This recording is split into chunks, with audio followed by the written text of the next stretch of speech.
into this video. So Okay, we're watching a Beyond the Mask video on Here's How Stu Survived, Scream 1996. For a third installment of Scream, he had this whole concept that was entirely different to the Scream 3 that we got. So the setting was different, the plot was different, the character arcs were entirely different, and I have actually done a detailed video about Kevin's plans for Scream 3, and you can check that out on my channel right now. However, one bring of the Stu major back. points that Kevin had in his movie that was different to Scream But the story was scrapped. that the overall killer of the third installment was in fact Stu Macher, alive and plotting his revenge from behind bars.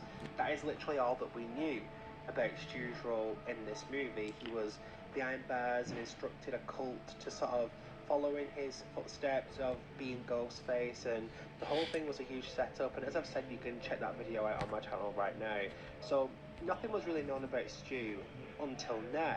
So how did Stu survive his injuries? So when I heard about this idea in the well, his parents had money, so they could possibly play it off the police. Going to resurrect Stu. I mean, the guy died before the audience's eyes in Scream 1996. And in Scream 5, how does Liv not know about Stu? She dated Stu's nephew. So it's like Stu was getting erased from the story. So I think his parents covered up his involvement, so no one knew who he was. He must have a different identity now, because people are gonna know who he is. That's why it makes sense to him. Stu was in Scream 2, and he had the, a wig on to cover up his hair, so no one recognized him. Injured from the TV landing on him in Scream 1996. He said that the TV would have crushed bones in his face and likely would have caused some disfigurement. But he went on to say that despite Stu being crushed by a TV, he always had plans for him to survive that incident, as he had penned concepts for all 3 Scream movies back in 1995. Yeah, I would really love Stu to return in 7. Dimension films, because they liked the idea of a franchise. So even though he didn't actually have a full script for, say, Scream 2 and Scream 3, he had an outline for what he wanted to do before he sort of penned it on paper, and that's how he pitched 2 Dimension films to sell the movies, that it was practically a 3-movie deal, and that's something that was a selling point. So he said during this convention that he had plans for Stu to survive back in Scream in 1996, and everybody was on board with this idea. That's something I was too. I've also read recently.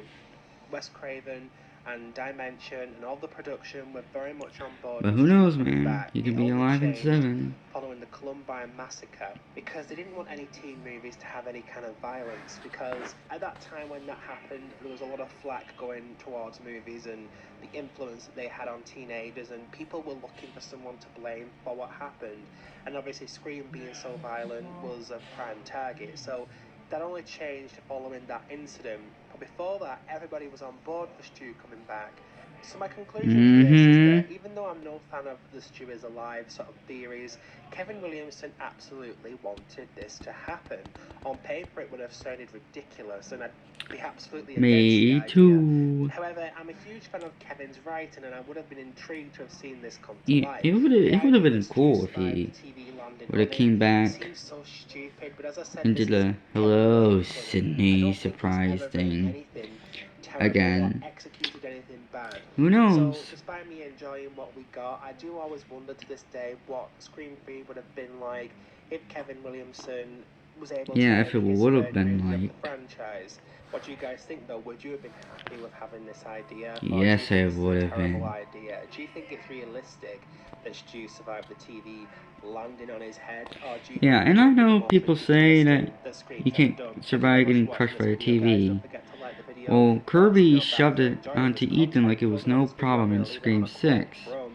That symbolizes it doesn't weigh that much. So, surprise, Sydney. What's your favorite scary movie? Goodbye, guys.